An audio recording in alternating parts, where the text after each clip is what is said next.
Dan yang juru selamat nih yang mana? Kalau dia cuma guru, dia mengajarkan cara untuk selamat.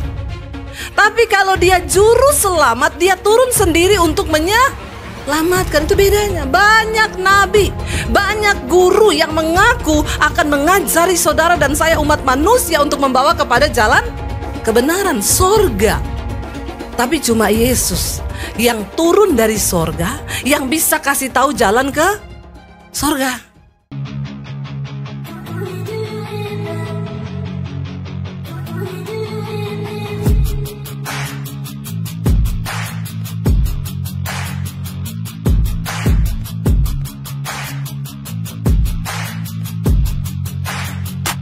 Selamat datang di channel Bela Kebenaran. Kami hadir untuk memberikan informasi opini dan atau fakta terhadap situasi yang sedang terjadi. Mari dukung channel ini dengan cara menekan tombol subscribe dan bunyikan loncengnya. Terima kasih.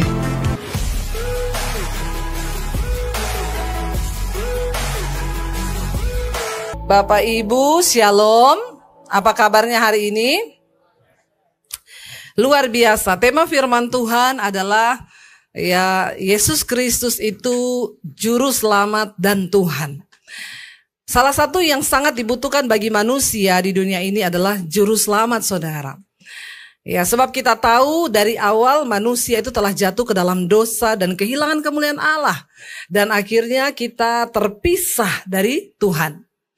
Adalah sebuah kemalangan bagi manusia ketika dia hidup terpisah dari Tuhan dan dia tidak tahu arah jalan mau kemana. Ketika saat itu dalam masa kegelapan, nabi tidak ada lagi yang berbicara. Karena dari awal ketika Tuhan itu ingin menuntun manusia kembali kepada jalannya, dia berbicara, dirinya, bahkan malaikatnya, bahkan nabi-nabi diutus, dibunuh oleh manusia. Dan dulu saya pernah sharing dengan seorang sopir Grab, waktu itu saya pelayanan naik Grab. Dan sopir itu bilang, oh ibu Kristen ya? Iya. Terus ibu percaya bahwa Yesus itu Tuhan, dia jadi manusia? Saya bilang, iya saya percaya. Kenapa Tuhan jadi manusia, Bu? Lalu saya bilang, menurut Bapak Tuhan tuh berkuasa nggak? Iya, saya tahu Tuhan berkuasa. Tuhan bisa jadi api nggak? Bisa. Tuhan bisa jadi air nggak? Bisa. Tuhan bisa jadi udara nggak? Bisa. Kalau gitu saya tanya Bapak, menurut Bapak Tuhan bisa nggak jadi manusia? Lalu dia terdiam, saudara. Dan saya bilang, tadi Bapak bilang Tuhan berkuasa loh. Iya, berarti Tuhan bisa jadi manusia nggak? Bisa.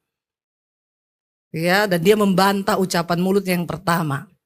Kita harus tahu firman Tuhan dan kita harus mengerti bagaimana memberikan pertanggungan jawab tentang iman kita kepada orang yang tidak mengerti. Lalu dia bilang, tapi kenapa Bu Tuhan harus jadi manusia? Begini Pak, saya bilang, kalau Bapak mau kasih tahu sama semut, dia jatuh kalau lewat sini. Kira-kira Bapak bilang sama semut tuh, semut kamu mau jatuh loh, dia ngerti nggak? Enggak. Kalau Bapak mau bicara sama semut, berarti Bapak harus jadi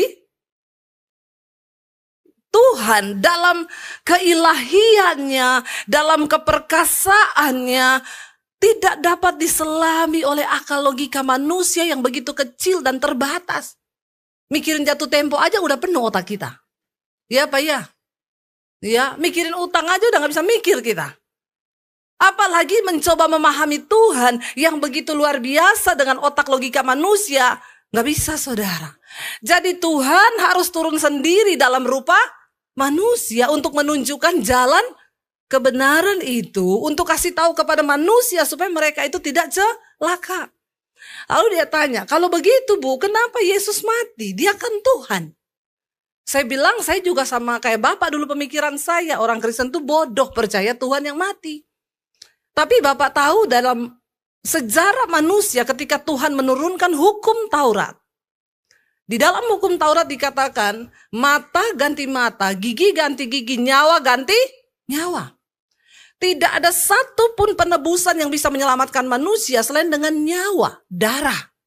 Makanya dari zaman perjanjian lama ketika manusia berdosa, imam besar harus masuk ke ruang Maha Kudus untuk mempercikkan darah kambing, domba, untuk penghapusan dosa.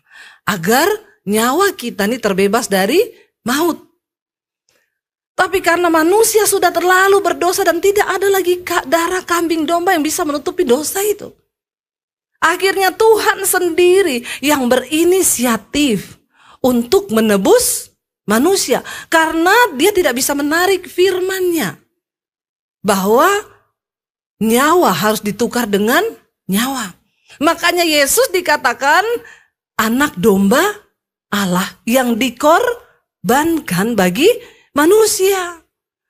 Dan akhirnya Yesus mati di atas kayu salib. Darahnya tercurah. Dan ketika dia disalib, dia mati. Alkitab berkata tabir bait suci terbelah menjadi dua. Artinya apa? Tidak ada lagi pemisah antara kita dengan Tuhan. Dan Yesus datang sebagai juru selamat. Bapak Ibu tahu nggak juru selamat itu seperti apa? Saya kasih gambaran begini. Dalam sebuah perjalanan di kapal di laut, saudara, tiba-tiba ada anak kecil jatuh ke laut. Di situ ada seorang guru renang, guru. Dia teriak sama anak yang di bawah. Dek, tanganmu angkat begini, kakimu begini. Ayo berusaha renang supaya kamu nggak tenggelam. Kira-kira anak itu akan selamat nggak ketika diajari guru? Enggak. Tapi di saat semua orang panik, tiba-tiba ada seorang bapak yang lompat dan terjun ke laut untuk menyelamatkan. Yang tadi itu guru renang, yang ini juru selamat. Kenapa dia terjun? Karena ternyata itu bapaknya. Yang jatuh itu anaknya. Amin. Ya, hanya bapak lah yang mau berkorban buat anak. Benar nggak? Bapak-bapak lain mau nggak berkorban buat anak orang? Kagak kan? Sudah kelihatan dari wajahmu. Ya, jadi saudara, jadi yang juru selamat nih yang mana? Kalau dia cuma guru, dia mengajarkan cara untuk selamat.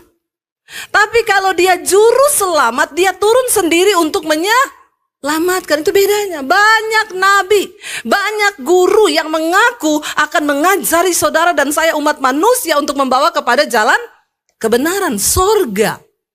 Tapi cuma Yesus yang turun dari sorga, yang bisa kasih tahu jalan ke sorga. Karena tidak ada seorang pun yang pernah naik ke surga, ya, seperti Tuhan Yesus. Dan hanya Dia yang datang dari sorga yang sanggup menunjukkan jalan ke sorga. Bahkan di kitab suci agama lain diakui bahwa Isa Al-Masih, Yesus Kristus, dikandung oleh Rohulullah di dalam kandungan Maryam. Dia tidak lahir secara persetubuhan biasa manusia dengan manusia. Semua nabi dilahirkan oleh proses persetubuhan pembuahan antara sel telur dan sperma. Tetapi Yesus, dia lahir dikandung oleh Rohulullah, yaitu Roh Allah, Roh Kudus yang ada di dalam kandungan Maria. Dan dia lahir ke dalam dunia. Lalu sekarang ketika Yesus sebagai Tuhan yang adalah juru selamat sudah datang menyelamatkan saudara dan saya, bagaimana respon kita? Kalau mendengarkan pengajaran Injil itu jangan setengah-setengah. Yang diselamatkan adalah yang percaya, menerima Yesus dan hidup sesuai dengan perintahnya. Jangan berhenti dengan hanya menerima Dia, berarti selamat. Saya mau tanya Bapak Ibu, kalau kita punya anak, dia ngaku kita orang tua kita, tapi dia nggak mau dengar omongan kita, Bapak Ibu marah nggak? Marah nggak kira-kira? Dia pulang makan ini terus dikasih tahu, ngapain lo kasih tahu gua? Kan hidup urusan gua. Saya bilang sama anak-anak saya, selama kamu masih tinggal di rumah ini, kamu ngakui mami papi orang tuamu, maka kamu harus nuruti aturan kita. Kalau tidak, keluar kamu dari rumah ini. Iya nggak Bapak-Bapak? Supaya mereka tidak menjadi anak-anak gampang. Banyak orang Kristen mengaku Tuhan adalah bapaknya, tapi kurang ajar sama Tuhan. Nggak pernah nurut sama firman Tuhan. Berbuat dosa terus, selingkuh terus, ya, melakukan segala macam yang jahat. Judi jalan terus, kepahitan jalan terus, semua jalan terus, tapi mengaku Tuhan itu bapaknya.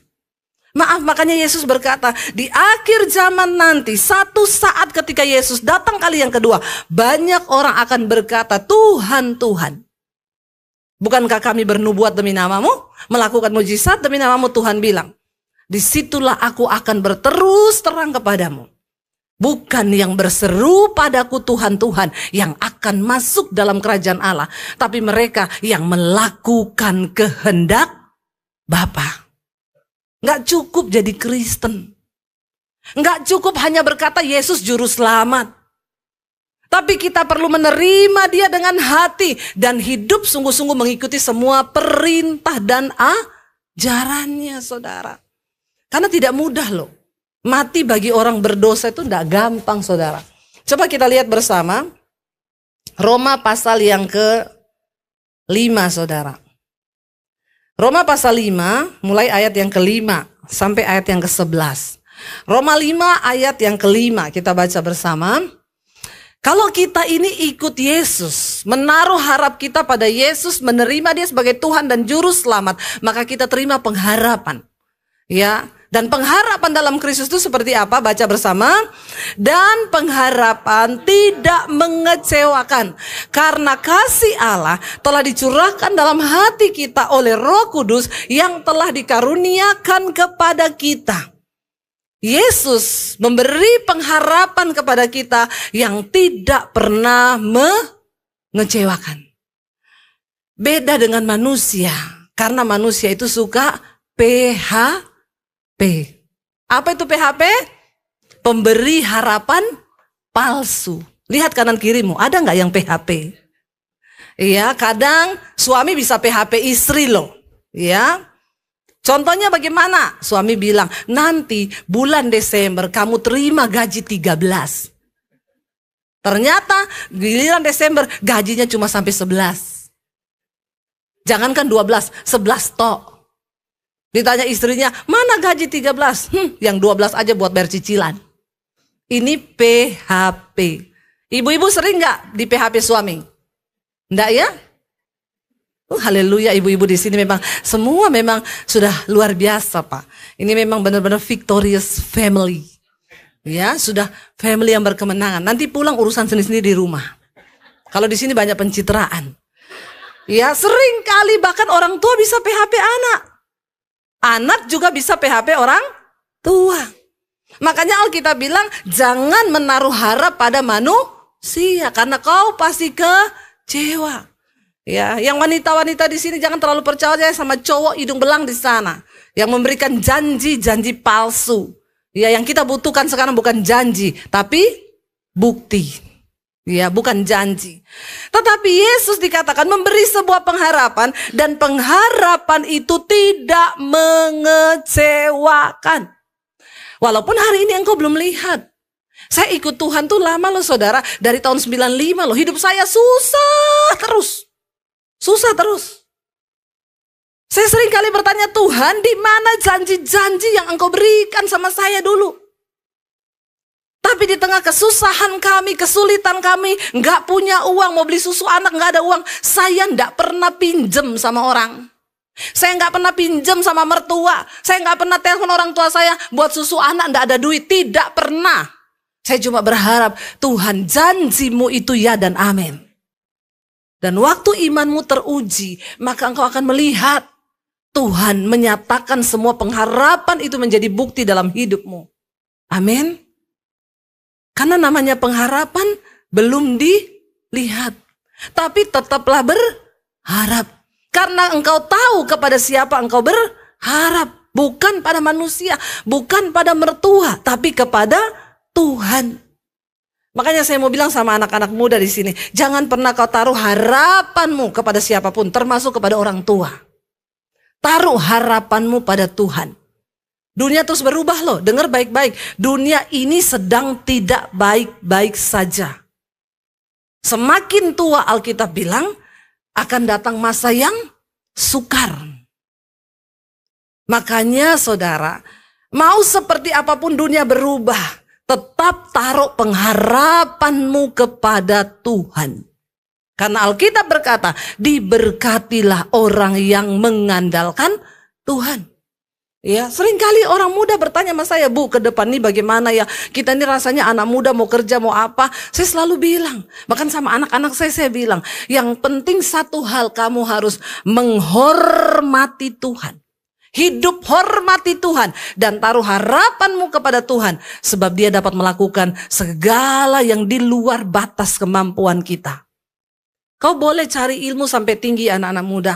Mulai S1, S2, S13, S21, S23 kayak Samsung, gak apa-apa. Tapi ingat, jangan pernah taruh harapanmu kepada kepandaianmu. Jangan pernah taruh harapanmu pada titelmu, kepada sekolahmu. Mau dimanapun engkau bersekolah, kalau kau hidup tidak menghormati Tuhan, maaf, tidak ada jaminan masa depan. Karena dengan jelas Alkitab berkata, diberkatilah orang yang mengandalkan Tuhan, yang menaruh harapannya pada Tuhan. Ia akan seperti pohon yang ditanam di tepi aliran air. Amin. Jangan pernah hidup tidak menghormati dan mengandalkan Tuhan. Lalu dikatakan di sana pengharapan kita itu tidak mengecewakan. Karena apa? Waktu kita masih lemah, ayat berikutnya baca bersama. Karena waktu kita masih lemah, Kristus telah mati untuk kita orang-orang durhaka pada waktu yang ditentukan oleh Allah. Lalu ayat berikutnya ayat 7 berkata, ya di sana dikatakan ayat 7, sebab tidak mudah seseorang mau mati untuk orang benar. Tapi untuk orang tetapi mungkin untuk orang baik ada orang yang berani mati. Lalu ayat yang ke-8 berkata, akan tetapi Allah menunjukkan kasih-Nya kepada kita oleh karena Kristus telah mati untuk kita ketika kita masih berdosa. Bapak Ibu, untuk orang benar itu jarang orang mau mati, saudara. Misalnya contoh, ada orang divonis hukuman. Kita tahu dia ini benar, semua kita tahu dia benar. Ya, dulu ketika Pak Ahok di sidang, saudara, dia benar, tapi nggak ada orang yang berani pasang badan, saya mau membela Ahok habis-habisan karena dia benar. Pokoknya nggak boleh begini. Kita pasti orang, apalagi zaman sekarang, nggak usah ikut-ikutan lah, biarin aja. Daripada kita juga ikut terseret. Bahkan untuk orang benar, sedikit orang yang mau berkorban. Tapi untuk orang baik, ada orang berani mati untuk orang baik karena dia baik. Saya dulu pernah cerita di sini, papi saya itu dulu di Poso ya, kerja di Syah Bandar. Papi saya di kantor Syah Bandar tuh ngurusi kapal. Jadi ada satu pengusaha dari Jakarta itu, dia sering ya kalau muat kapalnya itu papi saya yang urus. Pengusaha ini baik sekali, saudara. Kalau datang ya suka bawa oleh-oleh, ngasih duit, semua sopir, semua orang tahu dia baik. Satu kali ketika dia nyetir, ketika dia pergi ke luar kota dengan sopirnya, dia bilang sama sopirnya gini, Pak, saya tuh ngantuk kalau nggak nyetir. Saya nyetir mobil boleh nggak? Bapak pindah aja di belakang. Lalu sopirnya bilang, aduh Pak, saya pekewo, gimana ya, Bapak kan bos, masa saya yang Bapak nyetir? Nggak apa-apa, supaya saya tuh nggak ngantuk. Dikasihlah, saudara. Waktu dia nyetir pas dalam keadaan sepi, dia ngebut, ada anak kecil menyeberang jalan, ditabrak mati di tempat. Langsung sopir itu turun, Bapak ini ditarik keluar, Bapak pindah ke belakang, saya duduk di setir supaya kalau ada masa datang, orang kampung datang, mereka tahu saya yang nabrak. Kenapa sopir itu melakukan hal ini? Karena Bapak ini orang baik. Makanya rajin-rajinlah berbuat kebaikan. Supaya banyak yang sayang saudara, amin. Lalu saudara, tapi dasar Bapak ini orang baik, ketika dibawa di kantor polisi, Bapak itu ngaku, yang nabrak bukan sopir saya Pak, tapi saya. Tadi itu sopir saya ngaku-ngaku supaya saya nggak diamuk massa. Tapi saya Pak yang nabrak. Padahal sopirnya bilang nggak apa-apa Pak, saya aja, jangan ngomong Bapak. Lalu bapaknya beri santunan dan puji Tuhan keluarga tidak menuntut. Akhirnya juga bapak ini ya sudah atur damai, namanya kecelakaan. Saya mau tanya, kalau ada orang jahat, orang nih maling, curanmor, lalu ketahuan massa, dikejar, dia lari ketabrak kereta. Saudara ngomong apa? Ayo ngomong apa saudara? Iya, kejar maling, keserempet. Iya, malingnya jatuh. Saudara ngomong apa? Ya kapok, rasain lu. Kalau masih hidup kenapa nggak mati sekalian? Itu kan kita toh. Mana ada orang mau mati untuk orang berdosa. Yang ada kita lihat orang berdosa, kita kutuki biar mati. Tapi Tuhan Yesus juru selamat. Dia bahkan mati bagi kita ketika kita ini dalam posisi berdosa. Itu adalah juru selamat. Dia menggantikan posisi kita tergantung di kayu salib. Binasa, mati, kena penghukuman. Dan dia gantungkan dirinya di sana supaya saudara dan saya tidak binasa, melainkan beroleh hidup yang kekal. Setelah kita menerima Tuhan Yesus sebagai Tuhan dan Juru Selamat, dan kita tahu dia bayar semua utang dosa kita, dia bayar semua harga yang harusnya dia tidak bayar. Dia yang mulia dikatakan, dia Allah, tapi dia turun ke dalam dunia, mengosongkan dirinya, mengambil rupa seorang hamba. Dia dikuasai daging, tapi dia terbukti tidak melakukan perbuatan daging. Dia 100% Tuhan, tapi dia 100% manusia yang bisa merasakan kelemahan-kelemahan daging kita. Dia matikan semua kutuk daging di atas daging. Dan di atas kayu salib, dia mati tergantung. Kenapa Yesus mati? Sekarang saudara tahu jawabannya. Kalau ada orang yang tidak percaya Yesus bertanya, kenapa dia Tuhan harus mati? Karena dosa kita lah yang ditanggungnya. Karena penghukuman kita lah yang diambilnya. Saudara, ketika saudara tahu ada orang yang mau berkorban buat hidupmu, bagaimana responmu? Apakah engkau masih terus dengan sengaja hidup di dalam dosa? Apakah engkau masih terus sengaja tinggal di dalam kepahitan, di dalam hawa nafsu, di dalam hal-hal yang tidak berkenan pada Tuhan? Apa responmu? Jangan cuma bilang sekali Yesus percaya kau selamat. Maaf, saya harus menyampaikan ini di penghujung tahun ini. Bersyukur kalau kita masih bisa masuk ke tahun yang baru di 2025 nanti. Jangan jadi Kristen yang cuma bikin panas kursi gereja dan hidupmu gak pernah berubah. Ada orang-orang yang bangga gini, saya gak pernah bolos, tiap hari Minggu 2 jam ibadah. Maaf, kalau kau cuma datang gereja tiap hari Minggu 2 jam, hitung dalam 365 hari, kau cuma beri waktu bagi Tuhan 4 hari tok. Pertanyaan saya, yang 361 harinya kemana? Bagaimana kau beri makan manusia rohmu? Apa yang kita sungguh-sungguh lakukan? Apa yang sudah kita perbuat untuk membalas kasih Tuhan?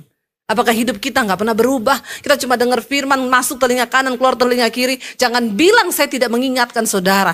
Setiap khotbah di sini mengingatkan kita untuk bertobat. Coba kita buka Titus pasal yang kedua.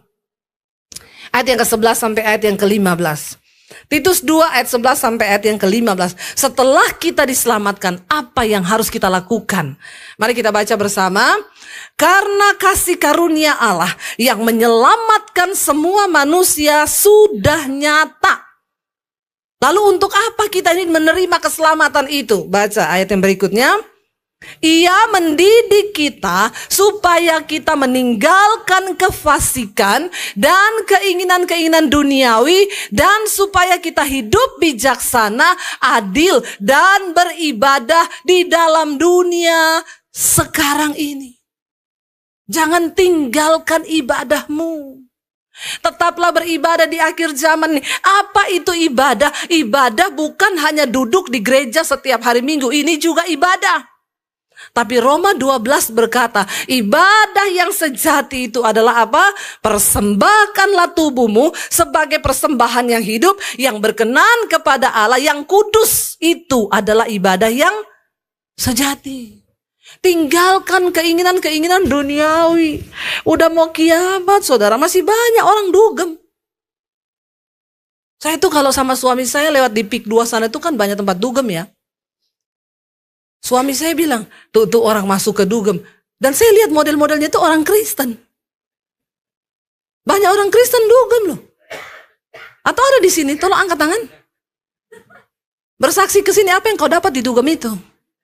Saya pengen tanya saudara, apa sih yang kamu dapat datang di dugem itu? Orang-orang itu gak takut Tuhan loh. Sudah mau waktu-waktu yang terakhir. Kenapa masih hidup dalam hawa nafsu daging yang membinasakan? Ya, anak-anak muda tuh banyak yang dugem, duitnya pas-pasan. Gak tahu diri. Bapak-bapak juga banyak yang dugem. Kalau ada bapak-bapak yang dugem, bertobat kau pak, gak tahu diri kau. Udah tua, bentar lagi di absen. Jangan bikin dosa terus. Ayo bertobat. Karena ayat ini berkata, kenapa kita menerima kasih karunia? Supaya kasih karunia itu, Allah itu mendidik kita untuk meninggalkan kefasikan. Jangan kau pikir sekali terima Yesus selamat. Banyak pengajaran sekarang yang cuma mengajarkan Injil separoh. Tapi kita harus mengajarkan yang penuh, saudara. Terima Yesus, terima firman-Nya, hidup sesuai dengan perintah-perintahnya, baru kau layak untuk menerima keselamatan itu. Kita menerima kasih karunia karena Tuhan mendidik kita supaya kita meninggalkan kefasikan, keinginan-keinginan duniawi, dan supaya kita hidup bijaksana, adil, dan beribadah di dalam dunia yang sekarang ini yang semakin menyesatkan. Hati-hati loh anak-anak muda. Walaupun kau ada lingkungan teman-temanmu merokok, biarin dia merokok, kau jangan ikut-ikutan. Kalau bisa malah kau yang menyelamatkan temanmu itu, amin. Ayo jadi terang, ayo. Kemana firman yang kau dengar setiap hari Minggu? Jangan cuma jadi Kristen yang bikin panas kursi gereja, bener loh. Kita nih harus berlomba di dalam kekudusan. Itu ibadah yang sejati. Persembahkan tubuhmu sebagai persembahan yang hidup, yang kudus dan berkenan kepada Tuhan. Waktu masih hidup, engkau persembahkan hidupmu. Jangan kalau sudah mati. Ya, apalagi sudah mati taruh Alkitab dalam peti. Sedangkan waktu hidup dia tidak baca. Apalagi kalau dia sudah mati, dia tidak pernah baca itu Alkitab. Apalagi dalam peti. Ditambah lagi dia buta huruf. Terus buat apa kau taruh itu Alkitab di peti? Saudara, ayo kamu tinggalkan semua keinginan duniawi itu. Lalu ayat yang ke-13 bisa dikatakan apa? Dan dengan apa? Menantikan penggenapan pengharapan kita yang penuh bahagia dalam penyataan kemuliaan Allah yang maha besar dan juru selamat kita Yesus Kristus. Kita ini masih menanti. Alkitab berkata, menanti apa? Keselamatan yang akan dinyatakan pada akhir zaman. Jangan terlalu pede bilang kita ini sudah selamat.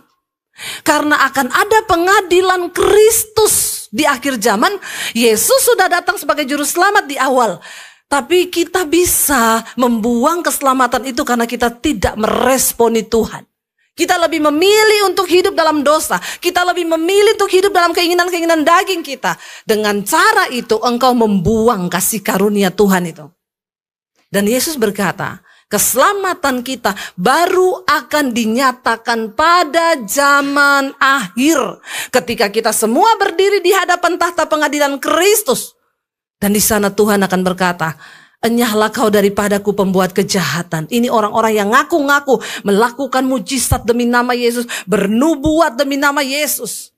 Tuhan bilang, nyah engkau pembuat kejahatan. Tapi marilah kepadaku, hai orang-orang yang melakukan kehendak Bapa, yang melakukan firman Tuhan. Hati-hati saudara, kita ini masih menunggu, menantikan penggenapan pengharapan kita yang penuh bahagia. Kapan itu? Pada waktu akhir zaman tiba. Bukan pada waktu kita mati, mati pun belum dihakimi. Sekarang semua orang belum ada yang dihakimi. Belum ada yang masuk neraka. Belum ada. Jangan pikir kalau sudah mati sudah selesai urusan. Belum selesai. Akan ada penghukuman yang kekal sampai selama-lamanya di neraka. Di neraka saudara. Makanya ayo kita mencintai Yesus. Bukan karena kita cuma takut masuk neraka. Tapi karena kita menghormati dia yang sudah mati dan berkorban bagi hidup kita. Lalu ayat yang ke-14 berkata di sana. Dengan menantikan penggenapan tadi ya ayat 14 yang telah menyerahkan dirinya untuk kita, untuk membebaskan kita dari segala kejahatan, untuk menguduskan bagi dirinya. Perhatikan kenapa Yesus menyerahkan dirinya, karena dia akan menguduskan bagi dirinya suatu umat. Umat itu siapa? Kepunyaannya sendiri yang rajin berbuat baik. Hari-hari ini Tuhan sedang mengumpulkan umat kepunyaannya sendiri. Siapa mereka? Dalam kitab Wahyu disebut mereka adalah orang-orang yang memakai jubah putih. Mereka adalah orang-orang yang keluar dari kesusahan yang besar di dunia. Tapi mereka tetap bertahan dalam kekudusan, menjaga jubahnya tetap putih, dan mereka sungguh-sungguh hidup mencari perkenanan Tuhan. Mereka adalah umat kepunyaan Tuhan sendiri yang rajin berbuat baik. Bukan berbuat dosa, bukan berbuat jahat. Ayat yang ke-15 berkata di sana, baca bersama. Beritakanlah semuanya ini, nasihatilah dan yakinkanlah orang dengan segala kewibawaanmu. Janganlah ada orang yang menganggap engkau rendah. Hai bapak-bapak, bagaimana engkau bisa menyelamatkan keluargamu? Engkau harus punya wibawa ilahi, supaya kau tidak dianggap rendah oleh anakmu. Ada orang tua waktu nasihatin anak, saudara, sama anak tidak gini, "Alah, bapak juga kayak gitu kok. Ya, kamu jangan merokok ya. Kayak hidupmu udah benar aja, Pak." Nggak ada wibawa ilahi kau. Bagaimana supaya engkau punya wibawa ilahi? Bertobat. Hidup dalam kebenaran. Melakukan kekudusan. Waktu kita punya wibawa ilahi, kita ngomong sama orang, kita ngomong sama anak-anak kita, itu nancep, mereka mendengar. Karena kita bicara dengan wibawa ilahi. Nasihatilah, yakinkanlah orang dengan segala kewibawaanmu. Wibawa di sini bukan saudara pakai pangkat bintang 3. Ya, bawa bintang. Bawa jabatan, bukan. Ya, wibawa ilahi itu bicara tentang waktu kita hidup dalam firman Tuhan, ada wibawa ilahi dalam hidup kita. Kita bisa mendengar kok orang yang bicara dengan wibawa ilahi dengan yang tidak itu berbeda. Kenapa ada orang-orang yang menyampaikan firman Tuhan, lalu orang itu nancep langsung di hatinya? Karena orang ini melakukan firman, dan dia melakukan firman, dan dia punya wibawa ilahi untuk bicara. Tapi kalau orang tidak bertobat, mau dia ngomong kayak apapun sampai mulutnya berbusa, saudara, nggak akan ada yang bertobat. Kenapa? Karena dia sendiri tidak menjadi pelaku. Amin. Saya berdoa, saudara, ayo kita ada di penghujung tahun, kita mau masuki tahun yang baru. Kita benahi yuk apa yang perlu kita benahi. Supaya hidup kita berkenan, dan kita rindukan seluruh keluarga kita juga boleh diselamatkan. Saya undang para imam.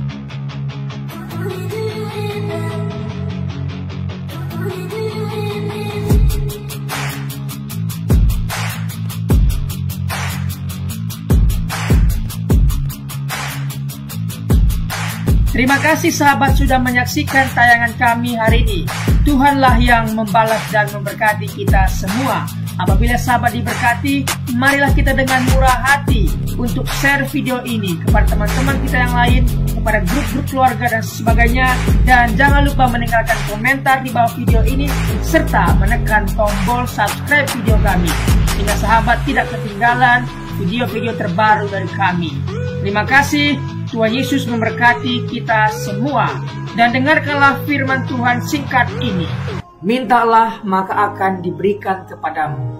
Carilah maka kamu akan mendapat.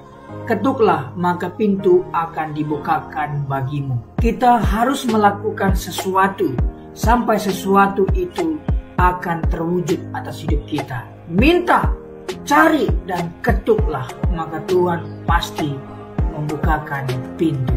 Lukas 18 ayat 1. Yesus mengatakan suatu perumpamaan kepada mereka untuk menegaskan bahwa mereka harus selalu berdoa dengan tidak jemu-jemu. Kita berdoa dengan tidak jemu-jemu. Terus minta maka pasti akan diberikan.